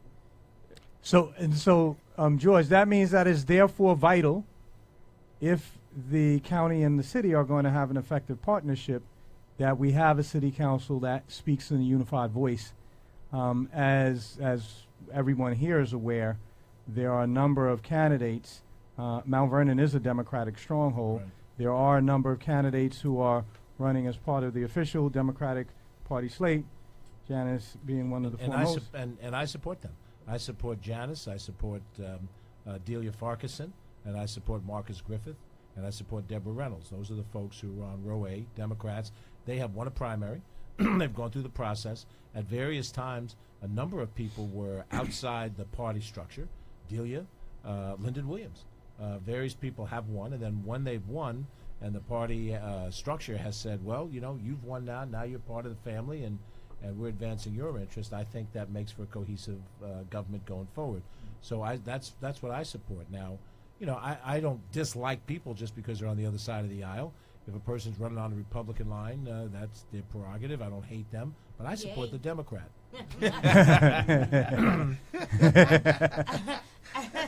I'm sorry. I've been sitting here listening for 2 hours. Oh, God. Can't blame you. Yeah, yes, Lorraine, we You're understand. entitled, You've Lorraine. been You're very, entitled. very. Our resident Republican. You're entitled. She's a Rockefeller Republican, though. We gotta add. And I was on the county executive transition team as well. You was. Yeah. Oh. I was in the governmental team. I interviewed all Oh. the commissioners. And So you're the one that Right, made right. my department. So you're the one made my Oh, maybe you department shouldn't have the way it boasted is. on that one, Lorraine. Well, there it is. So next week, For if you, vote for Jim Chisholm. Can at least say that, for county clerk. he came here and represented. Yeah, he was here. He came here. He had a represented good time. Good guy. He had a good time. A lot of people scared to come on the show, and he was kind of nervous, but he opened up. Yeah, he was cool. We can vote for him, folks. What? I didn't say anything. Yeah, you're thinking something, man. You're thinking something. But okay, well, we got like 10 minutes to go. Is there any points that you want to say, especially to the I go around Westchester, and I see every other ethnic community excited, I see them excited about you, but I don't see the excitement in the black community. I don't see it. I really don't see it.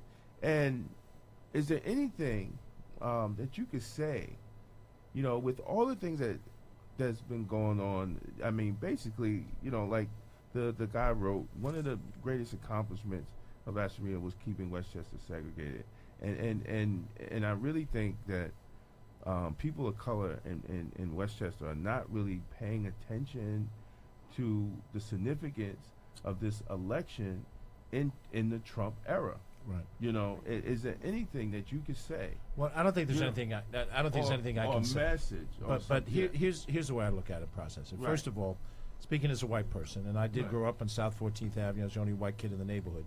Although I've grown up in an African American community, an African American majority culture where I grew up, it's not possible for a white man to understand what a black man goes through. It's just not possible.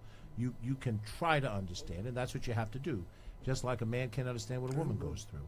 Women get treated Right. differently and prejudicially in ways that no man could ever understand and know.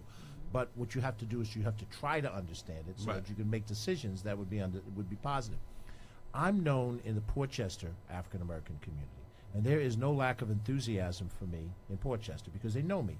And the biggest problem, I believe, and I think it's true for people no matter what your color or ethnic background is they fundamentally don't trust politicians until a politician over an period of time has been able to establish themselves in their mind as being somebody who is reputable. And I could imagine somebody down at Leicester Towers right now gets a mailing from George Latimer, and they go, who is this guy? Why should I support him? Why is he any different than the other guy? And so there's no words I can say here, trust me, I'm honest. That, you know, that's not making it.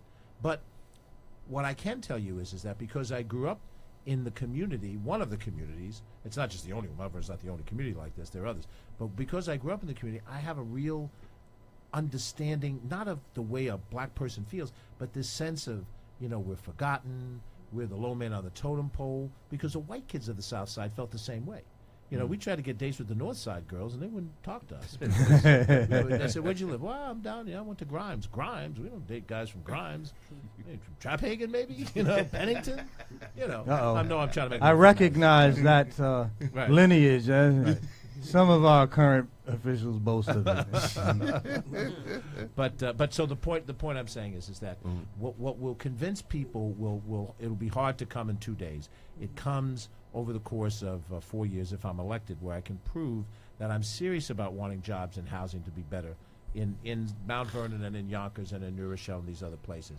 I will tell you that I've been to a number of churches over the course of the last few weeks, and as I've gotten up to speak, I've spoken from my heart, and I feel some connection. Now, that's not the whole universe of people, and the younger you are, the more disconnected you feel to this process. Absolutely. It's because they even look at folk who are black but my age as not getting it either, you know, Right, because they're right. facing a different world now, competition, and the doors seem to be shut at every turn. You know, there's training programs. When the training program is over, there's no jobs to follow. Right. Or they're looking for housing and they have a legitimate housing need and there's just no place to go. Right. So there's nothing I can say except to say that I'm sincere about what I mean, and if I get the chance to prove it, you get the chance to evaluate me. And by the way, you know, I'm going to be coming back here if you invite me back, and I'm going to have to sit here and answer some serious questions if we don't do these things. Right. And I'm not going to want to walk through that door if I got nothing to say.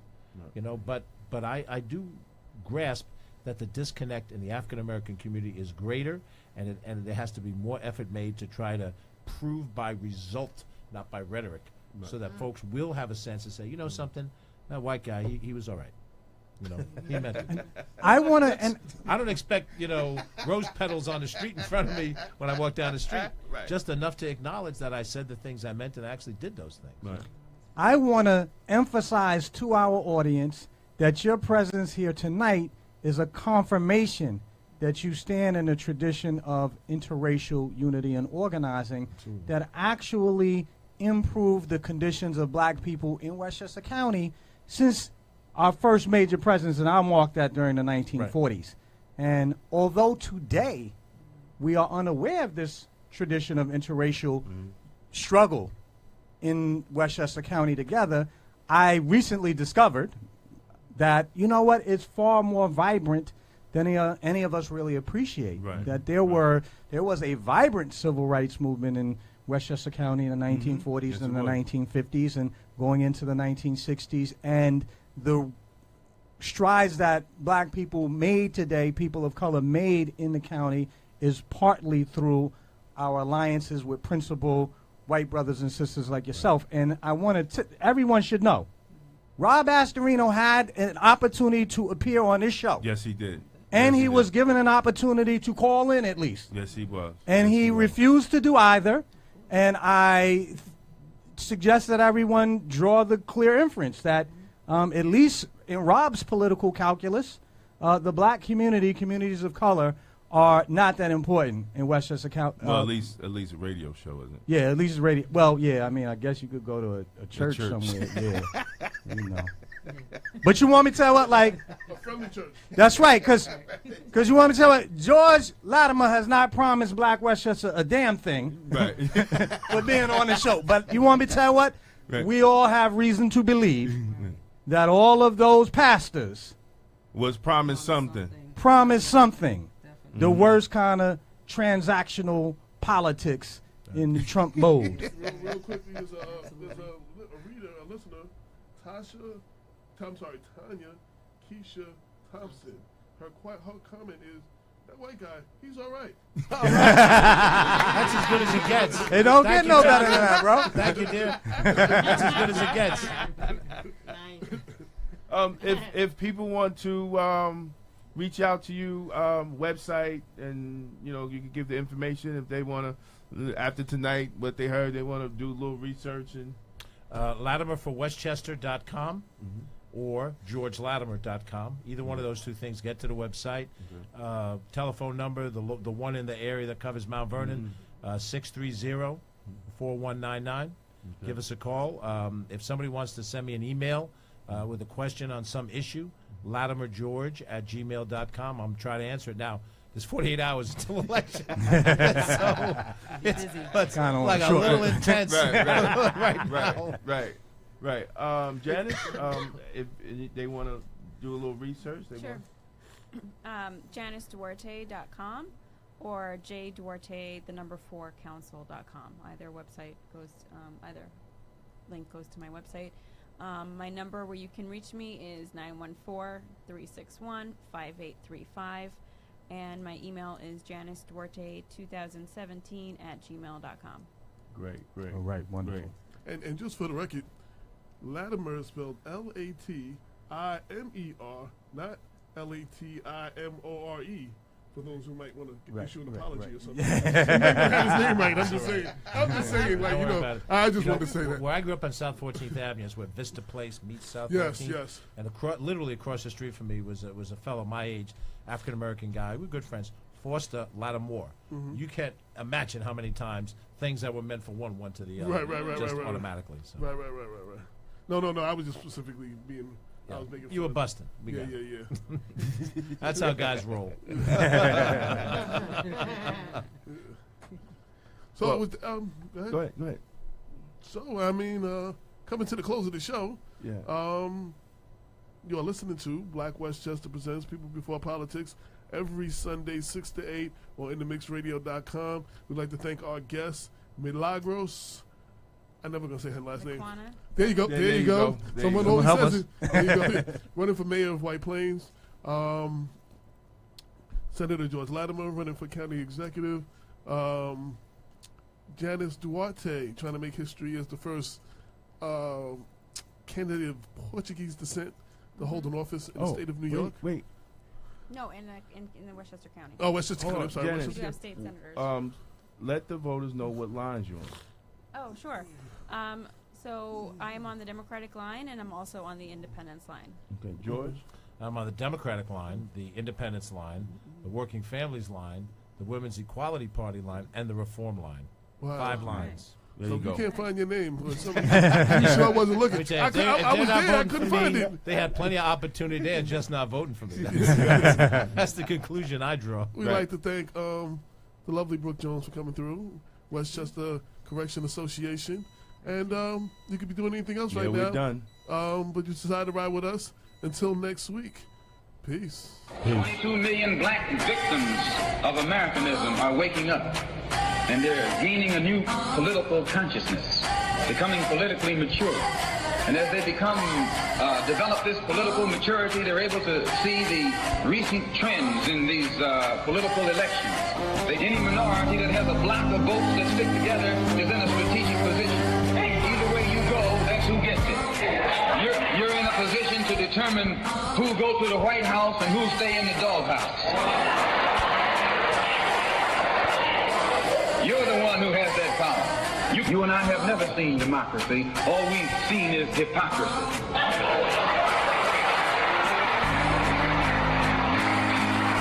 When we open our eyes today and look around America, we see America not through the eyes of someone who has enjoyed the fruits of Americanism. We see America through the eyes of someone who has been the victim of Americanism. We don't see any American dream. We've experienced only the American nightmare. We haven't benefited from America's democracy. We've only suffered from America's hypocrisy. And the generation that's coming up now can see it and are not afraid to say it.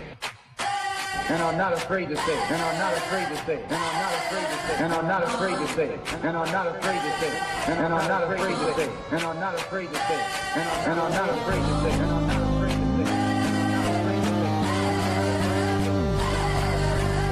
And are not afraid to say it.